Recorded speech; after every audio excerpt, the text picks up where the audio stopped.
Hello guys, this is Prakash Najari नोंथांमोना नायदों बियाम सोदाब चेनेल लोगोफोर आं गोबां माखासे गोनांथि खोथा लानानै नोंथांनि सिगाङाव फैदों बेनो जाबाय आं फार्स्टआव गिबियाव कोविड-19 आ जोंनि बुहुमखौ गोबां सोमावग्लुंजोबबाय दासिबांहाय बुंनो थाङोबा बेनो देरसिन प्रब्लेम जोंनि बुहुमाव गोबां कान्ट्रियावहाय बेखौ लानानै मानसिफ्रा गिग्लुंजोबबाय आरो बिनि थाखायनो लकडाउनबो जाबाय फुरा कान्ट्रियानो So, बेखौ बोरैहाय फाहामनो हागोन बा बेनिफ्राय बोरै रैखाथि मोनगोन बेखौ लानानै गोबां गेदेर माल्टिनेशनेल कम्पानि फार्मासिउटिकल कम्पानिफ्रा मेडिसिन दिरुननो ट्राइ खालामगासिनो दङ माखासे जाफुंदोंबो माखासे फेलारबो जादों So, आं बिनि गेजेराव जोंनि भारत हादरनि मोनसे ग्लेनमार्क फार्मासिउटिकल कम्पानि होननाय मोनसे मुं खोनानो मोनदों बिथांमोनहा दायो मोनसे फेविपिराभिर होननाय मोनसे आन्डार ब्रेन्ड नेम फेविफ्लु बे मुङावहाय बिथांमोना मोनसे मेडिसिन दिरुनदों मोनसे टेब्लेटआ 103 लागोन आरो बे टेब्लेटखौ दायो जायोब्ला जों कर'ना भाइरास जानाय सुबुंफोरा एसे रैखाथि मोनगोन बेखौ जों खोनानो मोनदों निउसफ्रावबो नुनो मोनदों आरो बिनि गेजेराव वेबसाइटफ्रावबो जों फरायनो मोनदों रिड खालामनो मोनदों स' आसा खालामो बे मोजाङै फुरा बुहुमखौ सुस्रांलांनो हायो जे बे टेब्लेटनि दारै आरो बे टेब्लेटआ बयबो कर'ना भाइरास जानाय सुबुंफोरखौ फाहामनो हायो बे कर'ना भाइरासजों गोबां सुबुंफ्रा जिउ खोमानांबाय उन्दैलाय गेदेरलाय नङा होमबा बोराइ बेन्थ'लाय सिख्लालाय सेंग्रालाय नङा होमबा स' बिनि थाखायनो इसोराबो दायो माबा मोनसे राहा हरबाय जानांगौ स' बिनि थाखायनो बेफोरबायदि टेब्लेटखौ दिरुननायाव एसे मदद खालामबाय आं बेखौ सानो जिखुनु हक आं सानो आंनि थाखायसो बुंदों आं रावनिबो थाखाय बुङाखै स' दायो नेक्स्टआव आं बुंनो सानदों BTAD fourth BTC election will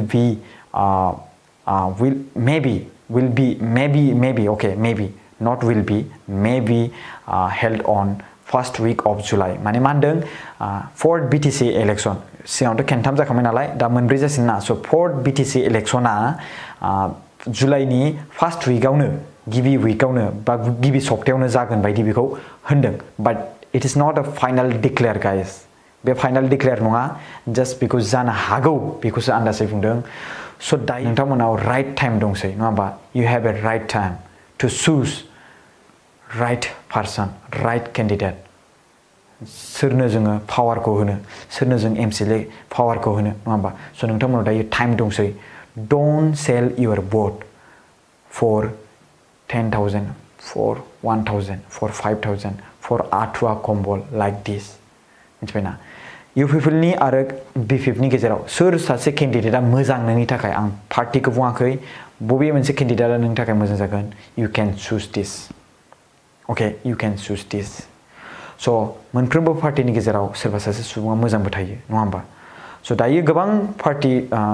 जोंनि गेजेराव दङ बिजेपि दङ बिपिएफ दङ इन्डिपेन्डेन्टबो थानाय दङ माखासे आरो बिनि गेजेराव जोंहा इउपिपिएल पार्टि दङ इउपिपिएल पार्टिया गोबां सिगांनिफ्रायनो बे जोंनि बिटिएडिखौ रुल खालामनो नाजागासिनो दं मोजांनि सायाव मोजां लाबोनो सानगासिनो दं बाट नोंथांमोना मा सानो दा बिथांमोनावथ' बाजेटबो गैया जे बिथांमोना लामा सामा जे मा होनो फ्लेग होनो स' जोंहा बिपिएफ पार्टिया रुलिं पार्टि हिसाबै बिसोरनाव माखासे पुन्जि थायो स' बिथांमोना फ्लेग होयो स' दायो बिथांमोननियाव इउपिपिएल पार्टिनियावथ' बिसोरनाव बबेनिफ्राय रां मोनो नङा होमबा स' बिथांमोना फ्लेग होनो सोरनिबा न'आव थांना ओरैबायदि होनो स' दायो नोंथांमोननि सायाव जे नोंथांमोना सोरखौ सायख'यो मिथिबायना सिगाङाव थानाय रुलिं पार्टियानो मोजांब्ला बेखौनो सायख'नो हागोन आरो दायो गोदान लुबैदोंब्ला नोंथांमोना गोदान सायख'नो हागोन आंनि बेरायनायावहाय आंनि गिदिंनायाव माखासे गोबां सुबुंफ्रा निउ माने बिटिआरखाय बा बिटिसिनिफ्राय निउ जोंहा बिटिआर जाबाय नालाय बे हिसाबै गोदान पार्टि नांगौ होननानै गोबां मानसिफ्रा बुंदों स' बिनि गेजेरावहाय माखासे सुबुंफ्रा बिपिएफखौ नांगौ होनदों माखासे सुबुंफ्रा इउपिपिएलखौ नांगौ होनना बुंदों स' बिनि गेजेराव नोंथांमोननि समसै जे नोंथांमोना माखौ चुज खालामो मिथिबायना बे नोंथांमोननि टाइमसै आरो बिनि गेजेराव आं बेखौ लास्टआव बुंफिनबावगोन दा जोंनि भारतआवहाय भारत आरो चाइनानि गेजेराव गोबां दावराव जागासिनो दं भारत आरो चाइना बेजों दावहा नांनानै माने गावलायनायजों लोगोसे गोबां माखासे सुबुंफोरबो थैबाय नङा होमबा दायो डाइरेक्टलि कान्ट्रियाव हाबनानै गेजेर फ्लाइट जेट बेफोरबायदि लगायनाय नङा होमबा ओमफ्राय बिनि गेजेरावहाय बेफोर माने गोजाननिफ्राय माने रकेट हगारहरलायलायनाय बा लान्सार हगारहरलायलायनाय बेफोरबायदि जाथ'वाखै जास्ट गाव स्रोद बेबायदि डाइरेक्ट मोगा मोगिथ' जादों जानायालाय बाट अब्लाबो डाइरेक्टलि बेफोरबायदि जाथ'वाखै मिथिबायना मानो होनोब्ला डाइरेक्टलि चाइना आरो इन्डिया फाइट डाइरेक्ट खेबसेनो नांखानाय वर्ल्ड वार जानाय बेफोरबायदि सिस्टेम जानोब्ला UN निफ्राय पारमिसन मोनग्रोनांगोन सिगांग्रो स' बिनि गेजेरावहाय दायो चाइनायाव जेसेबांखिनि माने हाथियार दं भारतआवबो बेसेबां हाथियार थानांगोन समान समान बेखौ UN आ नायो स' जुदि बेनियाव इसेबांखिनि हाथियार गैयाबा बेनाव इसेबांखिनि बांसिन हाथियार दंब्ला बोरै बेखौ दावहा नांहोनो नङा होमबा स' बेफोरनि माखासे मेनटेन थायो आं बेखौ आंनिफ्राय नलेज लाना बुंदों दै आं गुबुनखौ बुङा आंनिफ्राय नलेज लाना बुंदों स' आं बेखौ बुंबाय नोंथांमोननि स' दायो एसेबांबो गिनांगौ गोनां गैया जे चाइना आरो भारतनि गेजेराव जे फाइट माने दावहा जाथारगोन गेदेर दावहा जाथारगोन मानो होनब्ला UN आ जुदि पारमिसन होआब्ला माबोरै जागोन जुदि सोरबा सासे मोनसे कान्ट्रिया जुदि भारतआबो जुदि रागा जोंनानै गावनाव थोजासे हाथियार गैयाबाबो जोंनिब्ला एबा UN निफ्राय पानिशमेन्ट मोनगोन उइदाउट पारमिसन दावहा बिदि नांनो हाया बाट बर्डारावथ' दावहाया बेफोरबायदि गावलायनाय बेफोरबायदि गावथारलायनाया जाबाय थाखायो बर्डाराव बेफोरबायदि जाखायो स' लोगोफोर 4th BTC election may be held on first week of July. So be ready for this time and नोंथांमोना जायखौ सायख'नो गोसो नोंथांमोना सायख'दो गोसो गोथारै आरो बेनि गेजेरावहाय जोंनि बे BTRखौ मोजाङै डेभेलप खालामलांनायाव मदद खालामलायदो आरो जौगाहोलायदो लामा सामा school network banking facilities hospital facilities दै लोंनायनि फार्मार्स डेभेलपमेन्ट कोल्ड स्टरेज ट्रेक्टरनि बिबां